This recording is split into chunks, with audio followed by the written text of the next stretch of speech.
Преостанатиот дел од богослужението ќе го посветиме на онаа тема која што ја најавив во врска со првата глава од книгата на пророкот Данијел. Неколку саботи поред зборувам за искушенијата и веќе овој месец ќе продолжиме на истата тема, но со некои конкретни примери за искушенија од Светото Писмо. Ќе отвориме, значи, уште еднаш во книгата на пророкот Данијел и ќе прочитаме првата глава, бидејќи тука е запишано првото искушение кое што го имале овој млад пророк некаде на своји 18 години, откако бил однесен во Вавилонското робство, 606-та, некој велат 605-та година пред Христа. Толку имав и ја кога се крстев и мнозина го започнале својот духовен живот на отприлика таква возраст. Колку се сеќавам, Дејан на најмала возраст од оние што јас ги знам, кај 15 години дојде во црква. За помал што од светот доаѓа во црква, не знам. Коце, па тука некаде беше, мислам дека и истата година.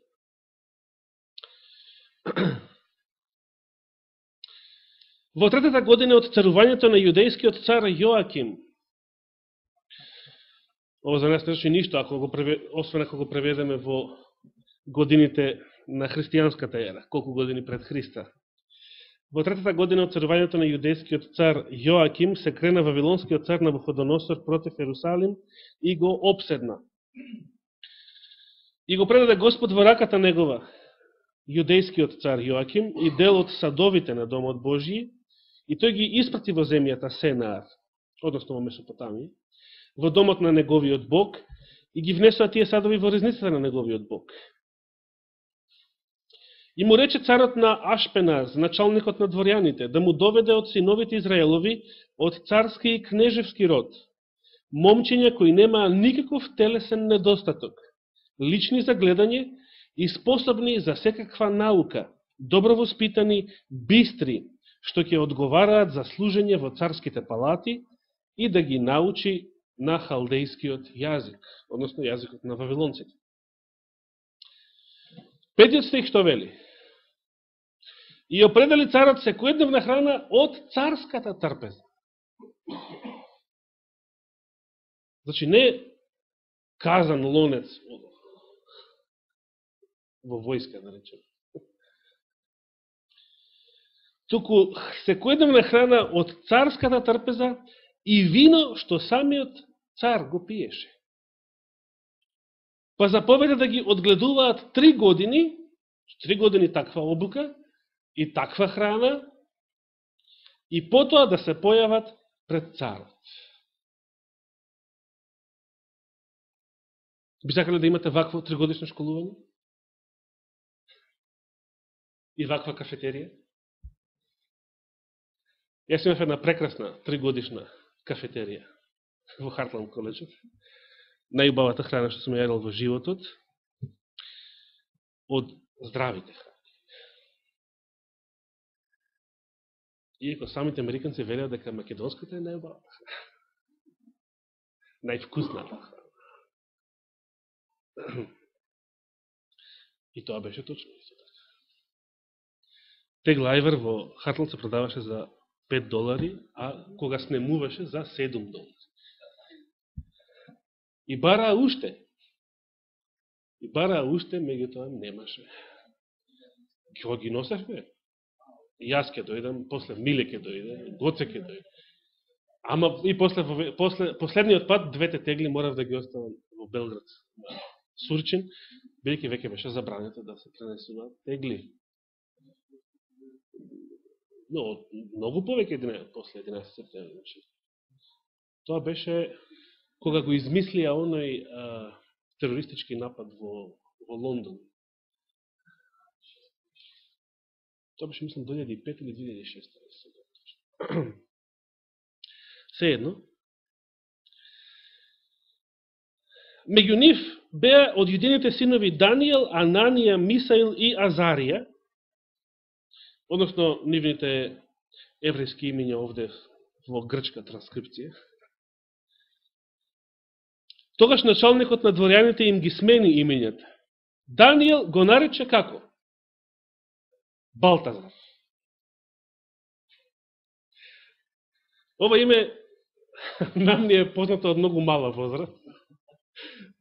Меѓутоа, дури кога почнавме да читаме Библија, знаеме што значи. Значи, што значи Данијел?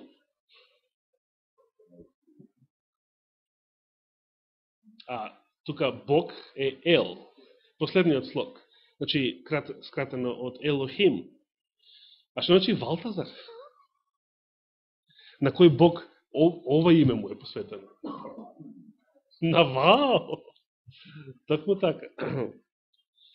Ананија го нарече Седрах, Мисаил го нарече Мисах и Азарија Авденаго или Абеднего и така натаму. И сега доаѓаме до клучниот 8 стих. Значи, замисле ситуација каде што вие сте заробени, одведени во робство, а одеднаш тој што ве зарабил ви дава голема чест и големи привилегии. И една од тие привилегии е да јадете секојдневна храна од царската трпеза и да го пиете виното што тој самиот го пиеше. Како би реагирали? Меѓутоа, проблемот е што овде станува збор за храна која што овие еврејски момчиња не можеле да ја јадат со чиста совест. Зошто? Затоа што била нечиста според Мојсеевиот закон. И сега како постапил Данијел? Дали Данијел му рекол на царот: царе, ние, евреите од Ерусалим дојдени, од верски причини не ја јадеме ова храна. Тоа е точно, мислам, да кажале така. Меѓутоа, што би случило ако така постапиле? Овде стана збор за една многу деликатна ситуација. Сте биле, например, во некоја муслиманска куќа на гости, особено ако е на село. Еве ќе ви кажам, сум бил како мал, сум бил и како повозрасен во истата куќа. Меѓутоа се сеќавам на еден случај каде што во село Глумово, кај еден албанец, кој што патем речено завршил теологија во Мека. И тој после со години подосна, некаде пред 10 години, кога разговаравме на библиски теми со него, бидејќи тој често доаѓаше кај нас во викендицата на гости кај татком, тој мене ми призна дека исламот е од Рим, од католицизмот произлезен. Нешто што го збореле само адвентистички, така, во главном адвентистички проповедници кои што се занимаваат со пророштвата особено и со навлегуваат, како Валтер Фајт, например, во тајните на масонеријата, окултизмот и плановите на новиот светски поредок. Се сеќавам дека како мал, кога првпат бевме во неговиот дом, ми беше речено дека се што се изнесува на маса, се што домакинот ќе ве понуди, мора да се јаде. Мора да се пие. Зошто? Бидејќи ако тоа не го направите, вие ќе го навредите домакинот.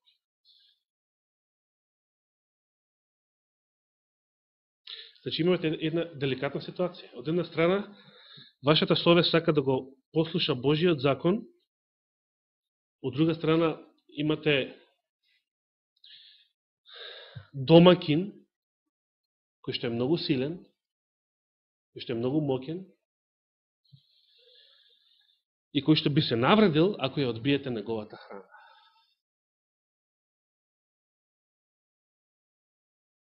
Како би постапиле?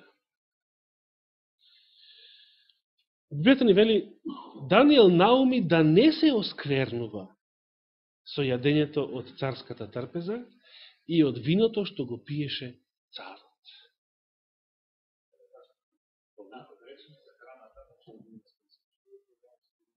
Добро прашање.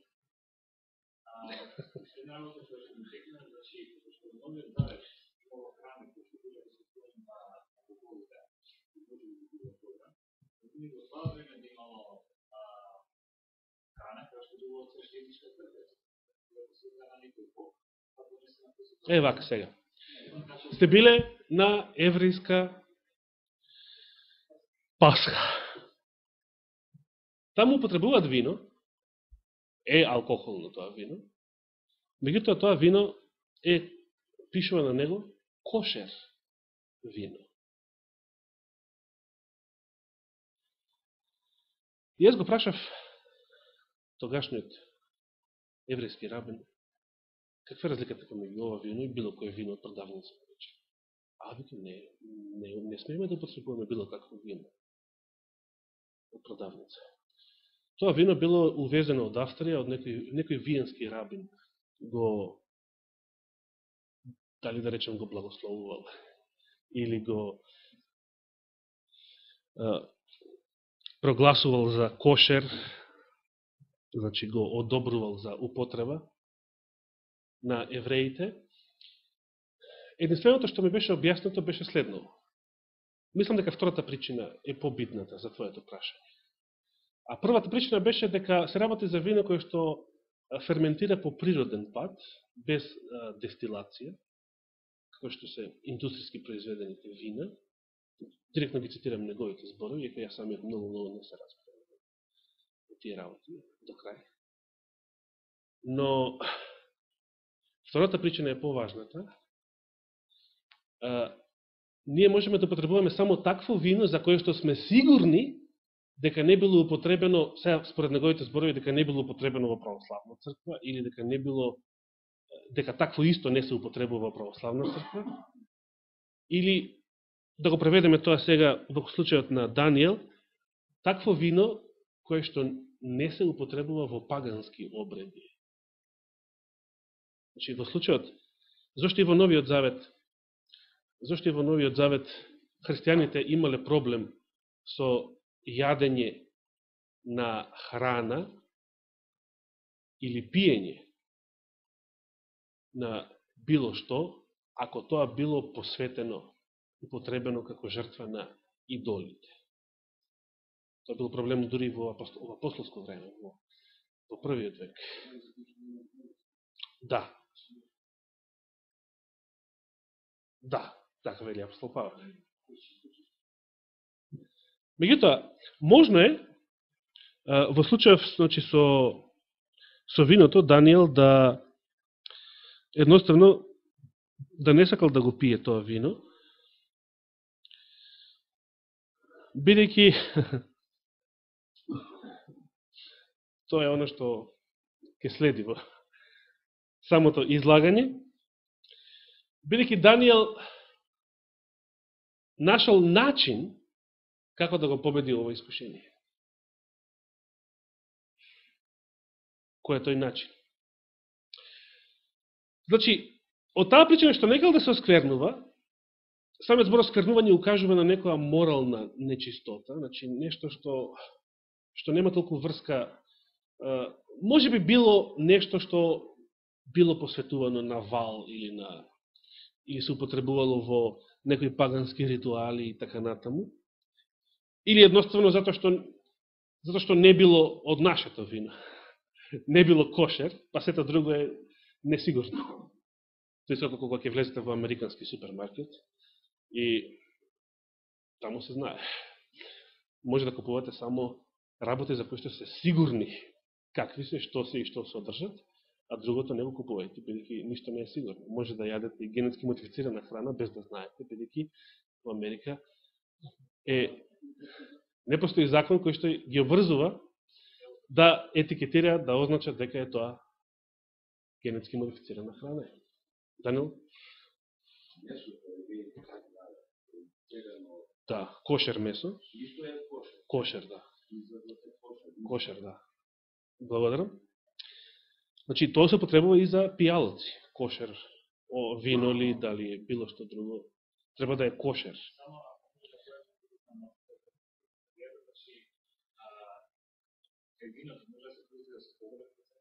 Да. Тоа што дестилација поише се поголем.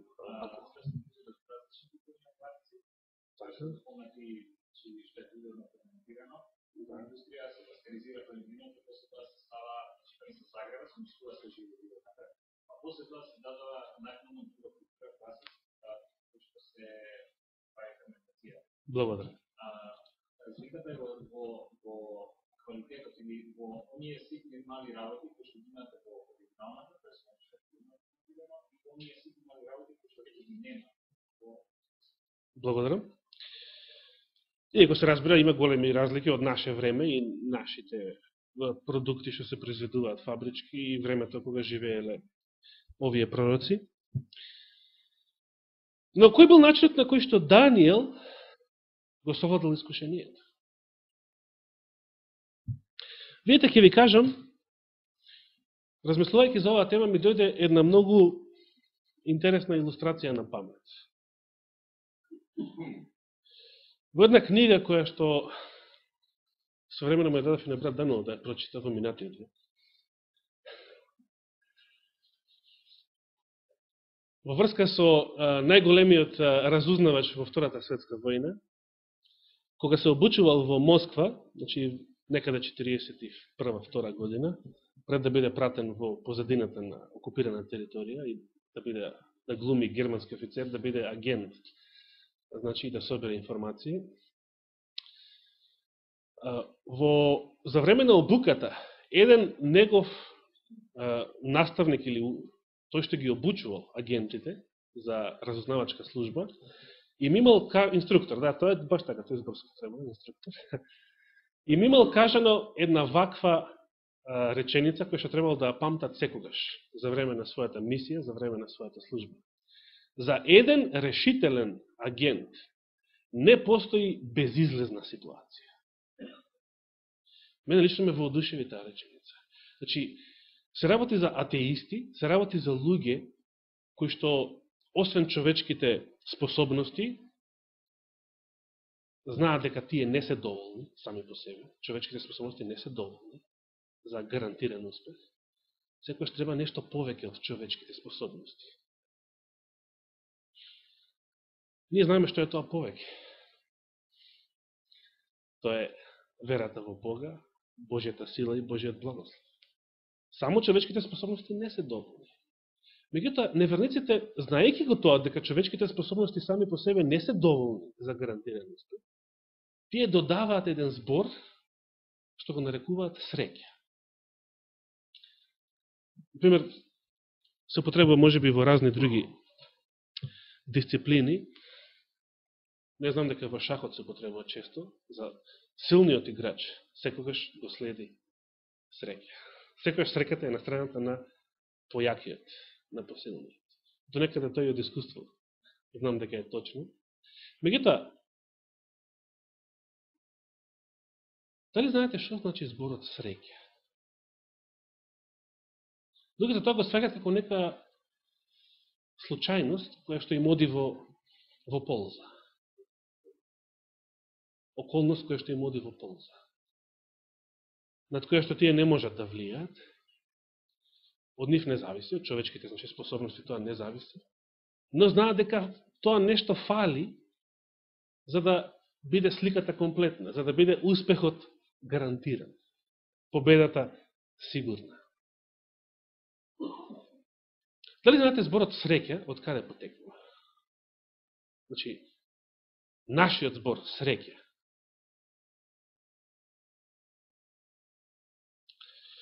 Нашиот збор среќа, како би го рекле на бугарски истиот збор?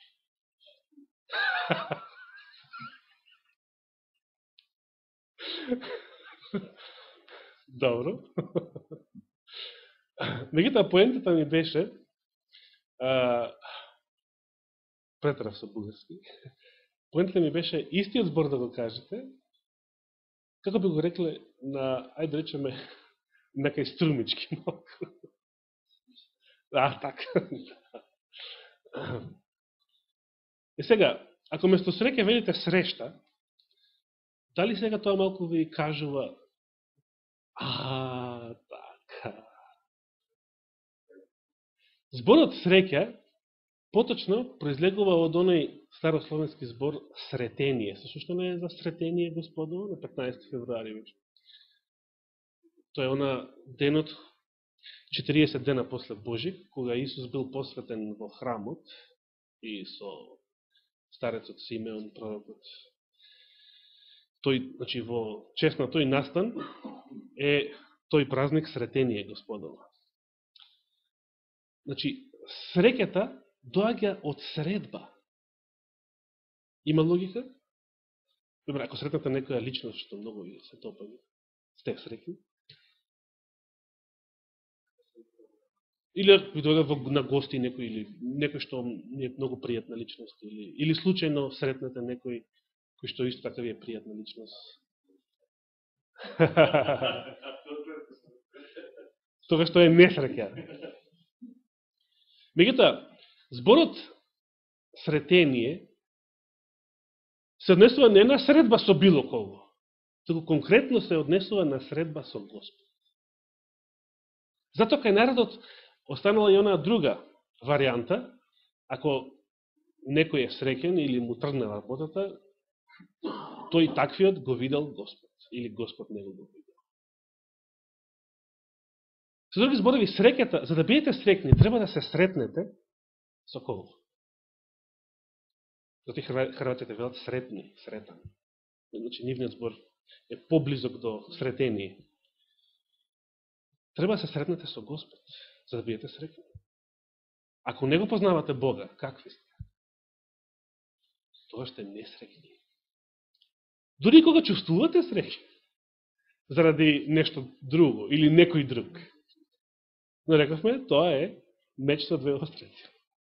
Но ако го сретнете Господа, само тогаш може да бидете среќни.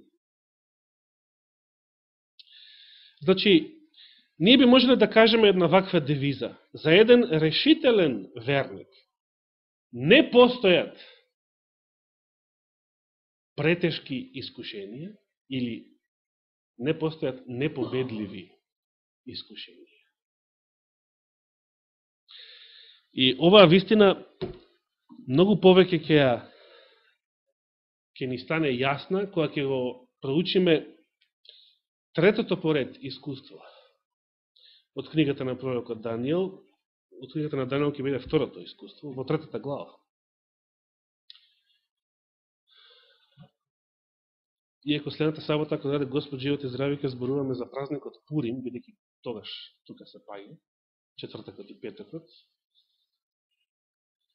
И зошто настанал тој празник? Настанал едно друго големо искушение што го снашло еврејскиот народ во времето на Естира.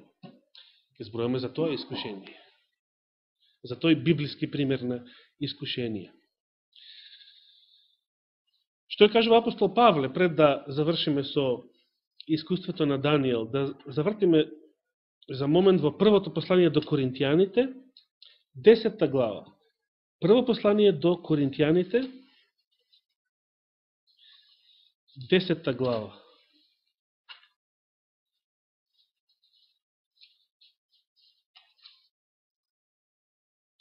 Тринадесети стих, односно, добро е да читаме од 12-тиот. Затоа, кој мисли дека стои, нека гледа да не падне. Друго искушение вас не ве зафати, освен каква? Човечката. На некој начин, како да сака апостол да каже, вие имате само човечки искушенија. А нашиот Господ имаше многу потешки искушенија. Него лично дјаволот му дојде да го куша со сатански искушенија. Вас, друго искушение не ве зафати освен човечкото, но верен е Бог, кој нема да допушти да бидете искушувани повеќе од што? Од вашата сила, а заедно со искушението ќе ви даде и излез, за да можете да издржите. Дали за еден решителен верник постојат безизлезни ситуации? Кога атеистите велеле дека не постои, ама за кого? За некој што е решителен. И сега, и кој што имал сретение, за некој што е решителен, дали сме ние решителни? Кој бил првиот потек на Даниел и неговите другари? Даниел наумил да не се осквернува. Ако Даниел се колебал, сега да земиме, да не земиме, па и ова е исклучок, па и ќе се налути царот, ќе не ги сече главите. Сега сме робови, не сме во Израел, теократијата, 1000 изговори може да ви дојдат на ум. 1000 добри причини да појдете по линијата на помал отпор. Спротивно на Божјата реч. 1000 изговори. Но Даниел наумил да не се осквернува. Наумил, и кога тоа ќе го наумите, кога ќе биете решени, ќе застанам на Божја страна. Решавам, го избирам Божиот пат. И тоа е решителност, решеност, одлучност, како сакате речете. Тогаш Господ ќе обезбеди и излез. За еден решителен верник не постојат безизлезни ситуации. Се вратиме кај Даниел. 9 стих. Бог му даде на Даниел милост и благонаклонност кај началникот на дворјаните. Еве го излезот во неговиот случај. И така началникот на дворјаните му рече на Даниел: се плашам од својот господар царот, кој лично ја определи храната и пиењето. Ако ги види вашите лица послаби, отколку што се кај момчината вашите врсници, вие ќе го доведете во опасност мојот живот пред царот. Значи и мене ќе ме земете на душа. Тогаш Даниел му рече на чуварот, кога го беше поставил на Даниел, Ананија, Мисаел и Азарија, началникот на дворјаните: обиди се со слугите твои. Со други зборови, да не филозофираме. Често пати, некои искушение ќе победите, ако не филозофирате, туку ако се обидете да го докажете, да ја докажете исправноста на Божијата реч. Значи, во случај, место да застанете да расправате сега дали оваа храна е здрава или не здрава, и што содржи и што не содржи, и да водите дебата со некој, докажете му дека вие сте во право. Докажи практично дека храната што Господ ја определил ќе донесе подобри резултати од оваа храна, макар била и царска. И сега, тоа може да го примениме на многу други ситуации, не само за храна. За еден куп ситуации можеме да најдеме начин како да докажеме дека Божјето Слово е во право. И луѓето тоа, значи, едноставно да бидат и самите да се уверат дека е тоа така. Да. 10 дена, вели Даниел, не повеќе. 10 дена нека ни даваат зеленчук како храна и вода за пиење. Би сакале ваква диета? 10 дена.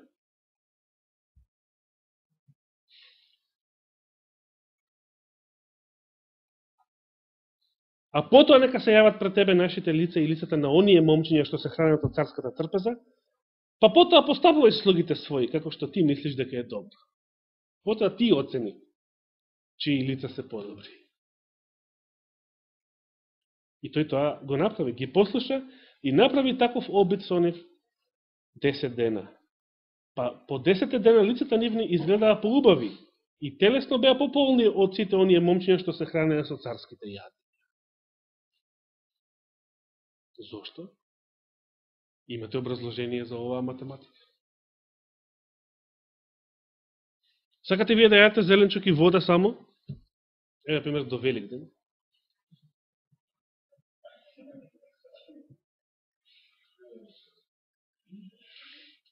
Не, риба не е смеја.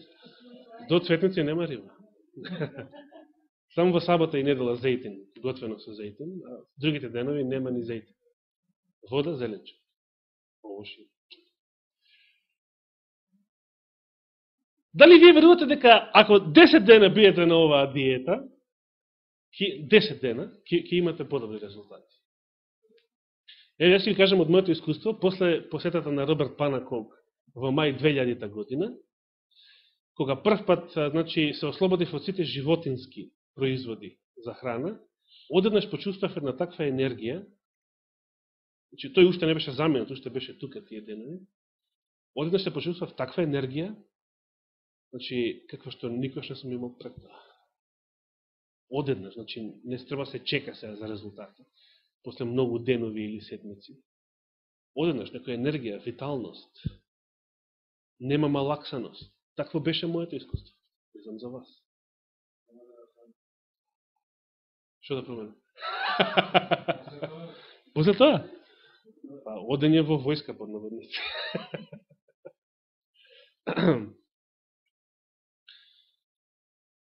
Кај застанавме? Од тогаш чуварот им даваше зеленчук на место царската храна, иначе после пробата од 10 дена.